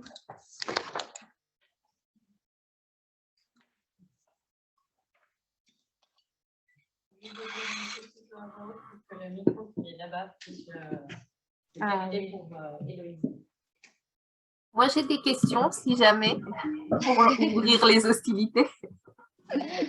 Vas-y. cas, merci beaucoup pour vos deux présentations. C'est super riche et intéressant et on voit beaucoup de liens qui se font. Et moi, j'en vois beaucoup aussi avec le territoire dans lequel je suis aujourd'hui en post-doctorat, qui est un parc national, mais où il y a des projets énergétiques, où il y a de la déforestation, où il y a de la monoculture de pin et eucalyptus. Enfin, on voit que tout se croise, c'est les mêmes stratégies partout. Et du coup, mes questions, alors pour Mélanie, c'était au sujet du statut de cette forêt. À savoir, est-ce que c'est une unité de conservation, est-ce que c'est un parc ou est-ce qu'elle n'a pas de statut? Et du coup, le lien avec la criminalisation des pratiques productives agricoles, est-ce qu'en fonction de ce statut, ça impacte sur comment sont criminalisées les populations locales pour et prendre du bois pour chauffer ou extraire des fruits, enfin voilà. Donc, je voulais en savoir un peu plus. Et aussi, je voulais en savoir un peu plus sur à quelle fin la monoculture d'eucalyptus et de pin. Est-ce que tu avais des infos là-dessus? Moi, je vois que c'est beaucoup à Valle do Ribeira et à São Paulo, c'est beaucoup pour les industries de papier, mais aussi pour les fours de la mine et l'extraction minière. Donc, ce double. Et donc, je voulais savoir si c'était les mêmes choses qu'on retrouvait. Et pour Josefa, alors, ça a un petit peu coupé, mais alors j'ai cru comprendre que les projets imposés, elles se construisaient sur un sujet agraire masculin et j'aurais bien voulu comprendre plus à travers quoi ou comment ça se manifeste. Et aussi, je voulais savoir comment est-ce que les communautés créent du savoir sur les projets. C'est-à-dire, j'imagine bien qu'elles vivent les impacts sociaux, environnementaux, mais comment elles font pour créer du savoir commun et de l'information sur les grands projets? Je te laisse le traduire peut-être comme ça. Ouais. Bah, si tu veux, tu commences par répondre. Oui, d'accord, ça marche. Alors, donc ta question sur les forêts, il y a un peu deux choses qui se dessinent. À la fois une mise en conservation des forêts, avec énormément de parcs naturels au Chili. Mais là, sur mon terrain, c'est principalement des forêts privées de grandes entreprises. Et à la fois, tu as une dynamique aussi de mise en plantation d'un petit secteur, enfin de petits propriétaires. À un moment, cette loi de 74 qui donnait des subventions à la plantation, donnait énormément de subventions aux petits propriétaires. Et donc là, c'était l'idée de substituer ces grands espaces, ce qui était considéré comme des grands espaces qu'avaient les communautés mapuches, et de les transformer en plantation. Mais là, à Cholchol, c'est beaucoup d'entreprises forestières. Et concernant la criminalisation, c'est qu'en fait, énormément de terres qui sont demandées par les communautés mapuches appartiennent actuellement à des entreprises forestières. Alors, il y a deux manières.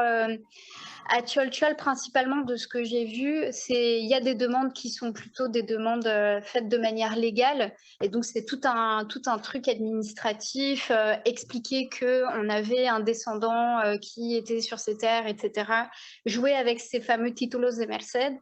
Mais après, tu as des communautés qui sont dans plus d'affrontements avec, par exemple, brûler des camions appartenant à des entreprises forestières, etc. Et là, on va jouer sur justement cette loi antiterroriste. Donc voilà, principalement. Mais moi, j'ai un exemple qui m'a vachement marqué, où j'avais un entretien avec une femme appartenant au groupe dont je vous ai parlé, Tragun Pusoman. Et elle me dit, je suis à côté d'une plantation, et bref, j'y vais, et en fait, je n'avais pas compris qu'elle vivait dans une plantation. Et en fait, sa famille avait récupéré depuis peu ce terrain.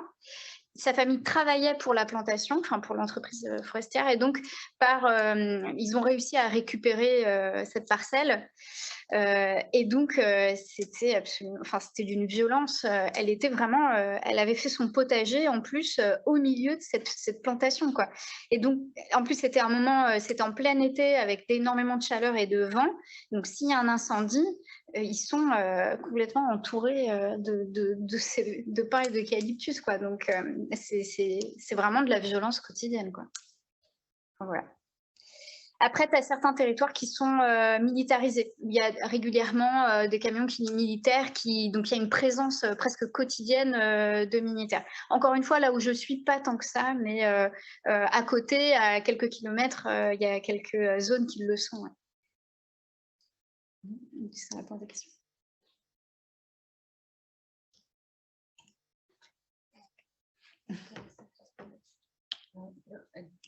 O sea, sobre la formación del sujeto agrario masculino, ¿cómo ha sido? Sí, cómo ha sido, cómo se manifiesta.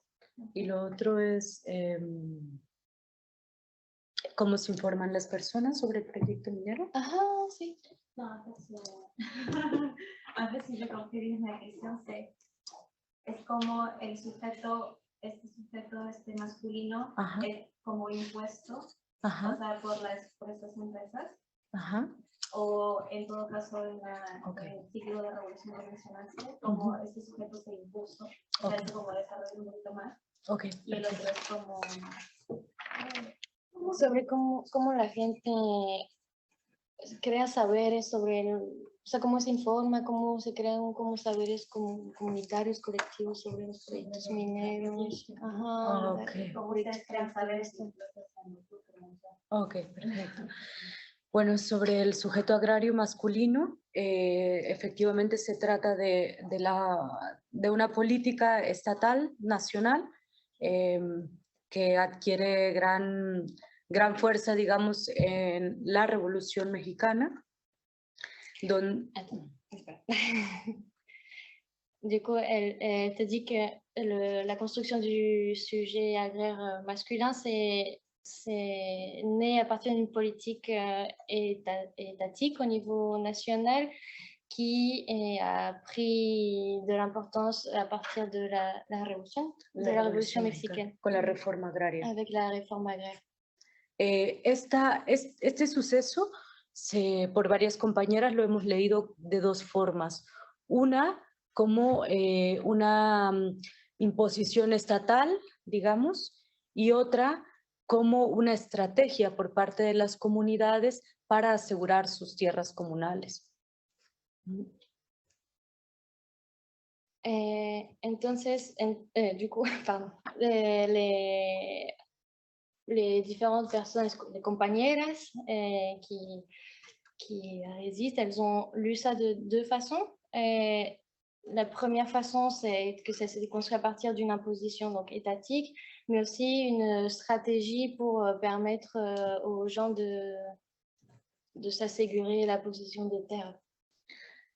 Sin embargo, en el siglo XXI, en nuestro tiempo, con la llegada de los proyectos energéticos y mineros, este sujeto agrario es retomado como el sujeto que puede decidir sobre las tierras, en términos, digamos, en términos agrarios. Desde ese argumento se sostienen las empresas eólicas y las empresas mineras, e intentan dejar fuera de la decisión, de la toma de decisiones, a los que no sean parte legalmente, que no sean parte de estos comuneros, digamos, de esta lista registrada en el sujeto agrario, ¿no?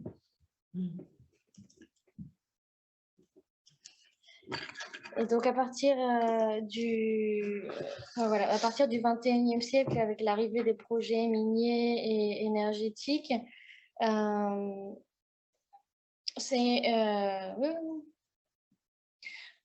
en fait, les entreprises qui s'installent vont utiliser en fait ce registre des personnes qui sont inscrites comme propriétaires des terres et les hommes pour rejeter en fait toutes les personnes qui ne font pas partie de ces registres-là. S'il y a des erreurs. Digamos que el sujeto agrario pensar en un sujeto agrario en México, una realidad mexicana, no es menor cuando vemos que el 51% de todo el territorio mexicano está constituido por propiedad social, es decir, tenencia comunal y ejidal. Es un caso pues extraordinario en América Latina, a diferencia de otros países que no han tenido reforma agraria ni... Il y a une spécificité que dit Josefa du Mexique, puisque le sujet agraire au Mexique, en fait 52% de la propriété est une propriété sociale, et soit communale, soit ejidal. No privada. Qui n'est pas privé. Pas privé, pas individuel. Y bueno, quizá lo podría explicar más fluidamente si no fuera por el idioma, pero para no robarme el tiempo y la palabra, solo para responder a lo último, la forma en la que se ha socializado la información y la defensa del territorio entre los pueblos es a través de asambleas, a través de reuniones entre pueblos, entre organizaciones, entre colectividades, y lo que ha vinculado a todas estas organizaciones, colectivos y asambleas son los ríos que nacen en Chimalapas y vierten sus aguas al Océano Pacífico. Son los que han vinculado, digamos, en términos políticos a los distintos pueblos que ahí habitan, ¿no? Y a las distintas organizaciones. El riesgo de la contaminación del agua que provocaría la minería, digamos, es lo que socializa la información y lo que genera este vínculo.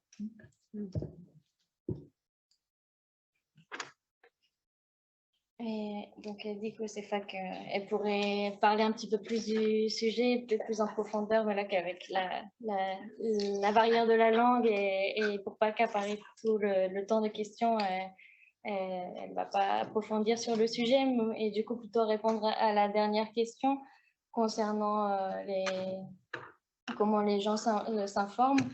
Et donc, ce qu'elle dit, c'est que voilà, pour générer la défense du territoire et l'organisation, ils organisent des assemblées, des réunions, créent des associations, des collectivités.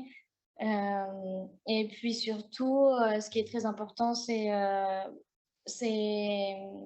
les rivières en fait et les fleuves qui relient toutes les communautés, et c'est surtout grâce à ça en fait qu'ils ont créé un lien entre les populations locales et les associations à travers voilà, ce que va provoquer en fait les projets extractivistes et miniers en termes de contamination des territoires et de l'eau. En fait, c'est comme ça, à partir de ça qu'ils ont généré plus d'informations.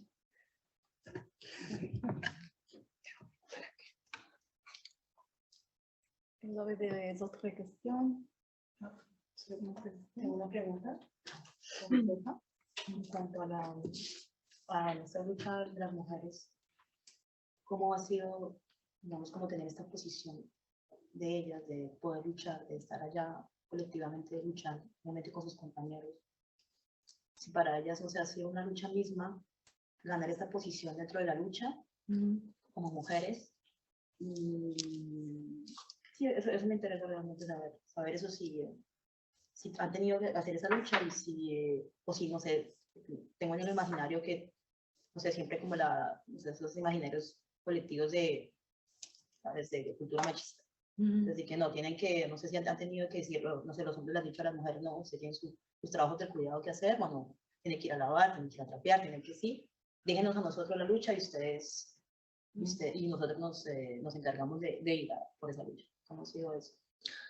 Sí, justo ha habido un proceso dentro de que es la toma de decisiones en las asambleas, porque justo el problema ha sido que un sujeto agrario masculino formado por el Estado ha servido actualmente para imponer megaproyectos, para hacerle firmar a los comuneros, a los legalmente registrados como comuneros, hacerles firmar contratos con las eólicas o intentar firmar contratos con las mineras.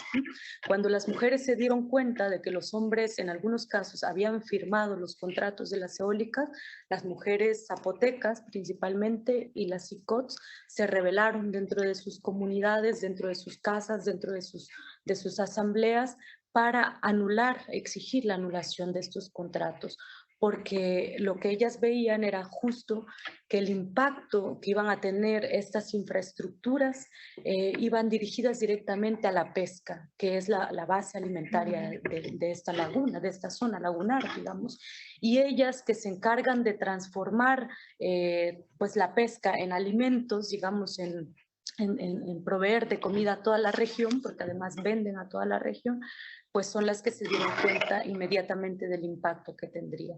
Entonces, dentro de sus comunidades, digamos para sintetizar, dentro de sus comunidades, hicieron presencia en las asambleas, exigieron la participación, ejercieron su derecho de comuneras de facto, sin ser reconocidas jurídicamente. Eso fue como el primer logro. Y dentro de sus asambleas decidieron no queremos los parques eólicos porque impacta la vida, ¿no? Y lo otro es que justo su trabajo también reproductivo de cuidados, digamos, es lo que les permitió articular con otras mujeres de otros territorios para defender el agua, digamos, defender la tierra. No sé si... A ver, es francés. Bueno, me ayudan a traducir. Bueno, entonces, à partir, donc ce que je comprends, c'est qu'à partir du moment où arrivent les entreprises et essayent d'acheter en fait les gens sur place, et surtout les gens qui ont la propriété du coup des terres, c'est là que les femmes arrivent et investissent les espaces et les assemblées et les organisations pour se manifester, pour manifester leur mécontentement.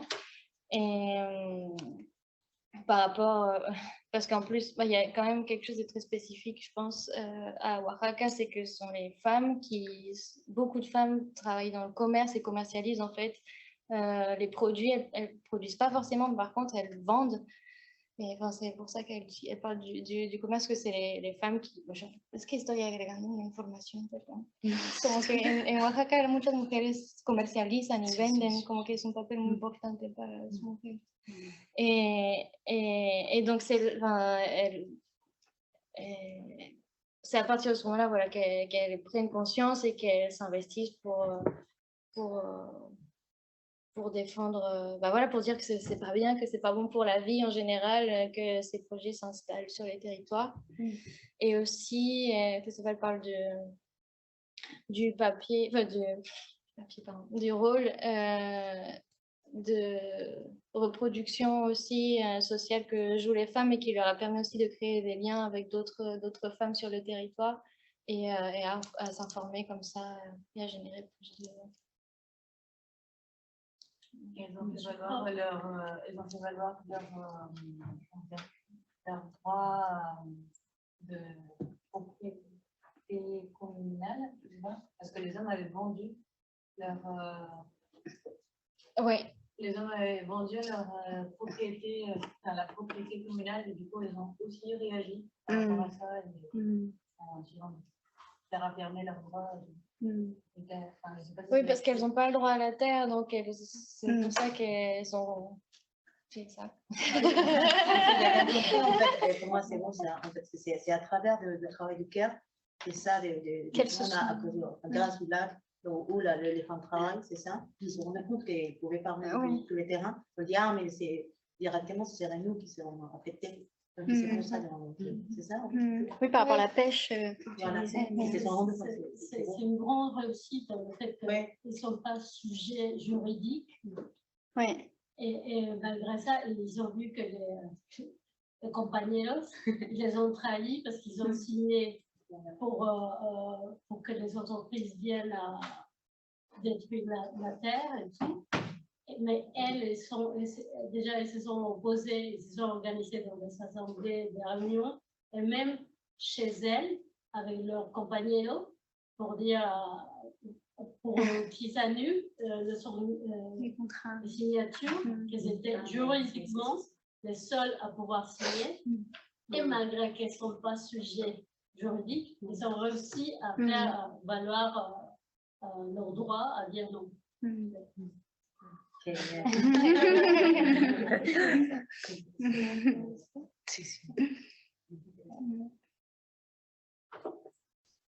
Merci pour le... Merci. Non, justement, c'était... Il y a quelques sujets masculins. C'est le droit à la terre. Et ce sont eux qui ont trahi les communautés parce qu'ils sont signés. Mais elles, sans avoir les droits de l'homme. Voilà. Mais plus que la propriété, c'est la représentation de la propriété. Parce que c'est pas la terre communale, c'est pas une propriété.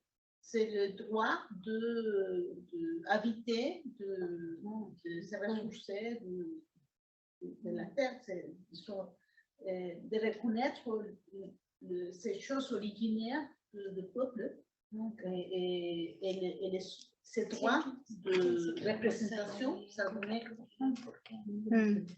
Et c'est pour la loi qui a mis ça. Mais même s'ils sont signés, parce qu'il y a beaucoup de choses qui passent dans les assemblées, tout ça, même des sons qui ne sont pas vraiment des représentants pour eux. Mais les femmes, on a tout. Avec sa louche, avec sa présence, avec ses manifestations et tout ça, qui sont arrivés à changer. Justo solo para esto que dices es muy importante, ¿no? Porque justo eso hace afirmar de que la lucha, la pelea que han dado las mujeres al interior de sus comunidades no es una pelea contra los hombres de sus comunidades, ¿no? Es una pelea por seguir comunalizando la tierra y no es una apuesta liberal, digamos, de derechos de las mujeres indígenas por ser comuneras y tener un pedazo de parcela en una lógica de privatización, sino es una pelea de mujeres comunales, donde la exigencia es que los hombres, las mujeres y todas las que habitan ahí sigan disfrutando de este bien comunal, digamos. Esto como para distanciarlo del derecho liberal, digamos, y también ir más allá de lo agrario, ¿no? Bueno, ya, gracias por esta palabra. Du coup, Joséfa dit que c'est justement très important ce qui est dit parce que ça montre aussi bien que les femmes, elles ne luttent pas contre les hommes, mais plutôt pour tout le monde et toutes les personnes qui vivent sur les terres, et que c'est une dynamique différente à la propriété, à la proposition libérale de récupérer une parcelle de terre, sa parcelle de terre, mais c'est plutôt une lutte commune pour toutes les personnes qui vivent sur ces terres. Gracias. Du coup, je voulais juste savoir si cette chose-là, ce que je viens d'expliquer à l'instant, ce qu'il y avait d'expliquer à l'instant, est-ce que ça se retrouve au Chili, dans ces femmes de communauté, parce que je crois savoir qu'elles ne se définissent pas non plus féministes. Mais est-ce que, du coup, parce qu'on a vu aussi que dans cette recherche, tu as parlé d'un champ à soi, et du coup, est-ce que c'est dans... Il y a quand même une volonté, est-ce que c'est une lutte qui est... parce que j'imagine que c'est pas non plus une lutte, enfin, est-ce que ça se retrouve, que c'est une lutte aussi qui est pour un espace plus communal? Voilà, cette question-là, en fait, est-ce qu'il y a est-ce que c'est transversal dans ces deux endroits-là? Oui. Alors, je parlerai juste de Tcholtchol parce qu'il y a d'autres réalités. Et par exemple, j'ai eu des entretiens avec un réseau de femmes mapuche qui, elles, sont métropolitaines. et elles n'ont pas la même définition de leur féminisme, par exemple. Mais là, à Tcholtchol, effectivement, elles ne se définissent pas comme féministes. Ça mérite d'être encore creusé, et là, j'en suis qu'à mon premier terrain, mais elles luttent effectivement, pour elles, c'est une lutte pour la communauté et pour ce bien vivre qu'elles défendent en communauté. Effectivement, elles reconnaissent que... alors, elles participent énormément, elles, aux organisations traditionnelles, enfin, aux organisations de la communauté. Chaque communauté a une organisation où ils décident de l'eau, de la gestion de l'eau, etc. Elles sont très actives à ce niveau-là. Mais elles reconnaissent que leurs voix ont l'air de moins compter, qu'on prend moins en compte leurs propositions, etc. Elles reconnaissent qu'elles sont dans un système patriarcal, c'est leur mot. Je reconnais aussi, par exemple, quand tu parlais des violences conjugales au niveau de la parcelle, j'ai l'exemple, par exemple, j'ai une femme qui, en fait, est une femme célibataire, mais qui vit sur la terre de la famille, parce qu'en général, elle partage la terre avec des frères, ou souvent, c'est des frères ou les parents. Et en fait, son frère a eu, par un fonds du programme de développement indigène, des poulets. Et il les a mis tout simplement dans la huerta, dans le potager de sa sœur. Et donc, les poulets ont complètement dévasté son potager. Et donc là aussi, c'est une forme de violence. Puis elle disait, voilà, c'est les pollos de l'État, les poulets de l'État, et qu'en plus, par le biais de mon frère, on complètement cassé mon potager, quoi. Mais pour autant, effectivement, elles ne se définissent pas comme féministes. Alors, partie de la réponse, c'est qu'elles disent qu'elles ne veulent pas d'un féminisme libéral, qu'elles ne sont pas contre les hommes, et qu'elles disent aussi, nous, on a l'impression que les féministes vont nous dire qu'on n'a plus le droit de cuisiner, qu'on n'a plus le droit d'avoir cet espace de care qu'on revendique. Donc, il y a quelque chose de cet ordre-là. C'est un concept qu'elles n'ont pas trop débattu entre elles. Je rappelle que la majorité ont quand même 50-60 ans. Il y a des femmes plus jeunes dans le réseau qui ont la trentaine, qui ont eu accès un peu plus à une éducation universitaire. Et donc, elles ramènent aussi ces concepts. Donc, ça commence à être un peu débattu, où il y a un peu des tensions sur ce terme-là. Mais en revanche, oui, effectivement, pour elles, c'est pas une lutte, c'est pas une lutte seulement pour accéder à leur terre de manière privée, mais c'est vraiment une lutte commune pour le bien général de la communauté.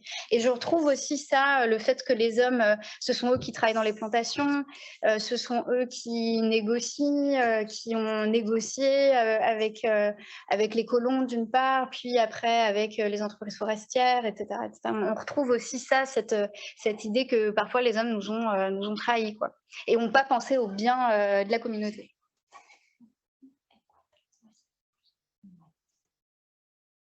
J'ai une question pour Héloïse. Vous m'entendez bien? Héloïse, vous m'entendez bien? Presque bien. Ouais, on peut le déplacer. Je vais essayer de parler fort. Merci. Tout à l'heure, vous évoquiez le point d'équilibre entre légitimer la peur et en même temps que ce ne soit pas du coup la paralysie et qu'on puisse quand même être dans l'action. Comment est-ce que ces femmes arrivent à trouver dans le discours ce point d'équilibre et est-ce qu'elles se sentent justement limitées par cette peur? Ça a coupé sur le début de votre question. Est-ce que vous pouvez... Oui, vous évoquiez tout à l'heure le point d'équilibre entre légitimer la peur et ne pas que ce soit une paralysie, du coup, pour entrer dans l'action. Ah, je suis pas sûre. Vous m'entendez? Non, pas très bien. Ouais, mais ça coupe. Ouais. Ça coupe beaucoup. J'aurais essayé une dernière fois, peut-être. Vous parliez du point d'équilibre entre légitimer la peur et que ce ne soit pas une paralysie pour l'action. Comment ça se manifeste dans le discours de ces femmes? Et est-ce qu'elles se sentent limitées dans l'action justement par la peur, notamment avec la figure que vous nous présentiez tout à l'heure et ce qui lui est arrivé, par exemple? Bon, cette fois, je n'ai pas eu la fin, mais je pense que je peux, je peux me lancer. Alors, bon, c'est des processus, hein, parce que ça a été un gros choc, l'impeachment et tout ce qui tout ce qui a suivi. Donc, comment ça a été une stratégie politique de vouloir nommer la peur, mais vraiment pour avoir cette stratégie de dénonciation qui, à l'échelle nationale, mais aussi, je pense, pour avoir une visibilité internationale, pour montrer toute l'ampleur des attaques qui étaient en train d'être vécues, tout le démantèlement institutionnel, les pertes de droits, la hausse des conflits liés à la terre, les assassinats de militantes et de populations rurales. Donc, face un petit peu aussi à l'impunité et voire la mise sous silence de cette ampleur des violences, c'était une stratégie politique de dénonciation dans des espaces politiques. Donc, avec tout l'enjeu de dénoncer, mais sans s'exposer non plus trop nominativement, en tant qu'un mouvement ou un groupe. Donc, c'était aussi la Marcha des Margaritas, le fait d'être 60 organisations et que ce soit là un espace pour pouvoir dénoncer, ça permettait de faire force et de ne pas être davantage ciblées. Mais en même temps, elles ont pris aussi ce risque de s'exposer au nom du mouvement, au nom de certaines militantes qui ont pris la parole, parce que pour elles, l'enjeu était trop important de dénoncer ce qui se passe. Ensuite, alors la deuxième partie de votre question, c'était en revanche les stratégies pour... Oui, du coup, est-ce qu'elles se sentent limitées dans ces stratégies et dans les modes d'action qu'elles pourraient mener? Complètement. Elles se sentent et elles sont limitées. Même déjà au moment où l'impeachment était imminent, mais pas encore avéré, et que nous avons terminé le film, il y avait eu tout l'enjeu de est-ce qu'on laisse les images où Dilma apparaît à la Marcha das Margaritas. Elles sont des ferventes défenseuses, souteneuses du Parti des travailleurs, de Dilma Rousseff, mais elles voyaient bien ce qui commençait à venir et que ça allait être extrêmement difficile. Donc, elles ont eu toute une discussion de est-ce que ça nous expose trop de montrer dans notre film Dilma Rousseff. Et elles ont fait le choix de le faire, sachant les risques que ça allait... Donc, ça les a limitées aussi parce qu'elles ont perdu beaucoup de droits, de financement, d'appui et d'espace de négociation politique, puisque vraiment, sous le Parti des travailleurs, les mouvements sociaux ruraux de femmes rurales faisaient partie des espaces pour la souveraineté alimentaire, pour la construction de politiques publiques d'agroécologie. Elles faisaient partie d'énormément d'espaces et elles se sont retirées de tous ces espaces pour n'avoir aucun lien avec le gouvernement transitoire puis le gouvernement de Bolsonaro. Donc, elles ont perdu beaucoup et elles ont perdu aussi beaucoup de compañeras qui ont été assassinés. Mais au-delà de ça, du coup, elles ont réinvesti d'autres espaces, elles ont mobilisé des alliances internationales, elles ont essayé de travailler d'autres stratégies politiques pour continuer à avancer collectivement sans être plus dans la négociation avec l'État. Donc, ça a été une reconfiguration très importante et délicate. Et il y a eu en plus la pandémie par-dessus. Mais là, aujourd'hui, par exemple, elles s'investissent à fond dans la campagne pour soutien à Lula, pour l'élection, pour que Lula soit élu président cette année. Elles réinvestissent beaucoup d'espace pour faire rebasculer le gouvernement aujourd'hui. Merci. Merci beaucoup. On a une question, mais si vous voulez, on va continuer.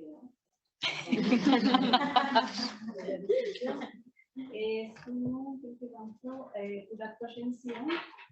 se sera sur STN et avec la maçonnerie, ce sera le premier en ligne. Et c'est super de nous voir en fait.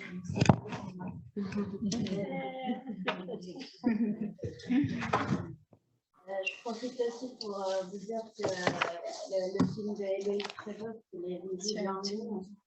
Nous, on avait fait une séance avec Véronica Santana, qui était une des leaders de ce mouvement très intéressant que vous avez.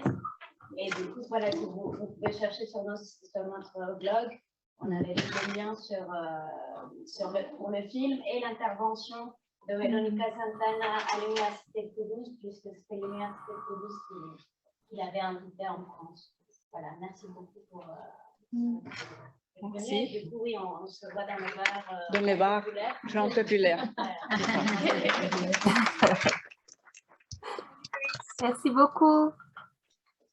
Gracias. Merci. Merci beaucoup.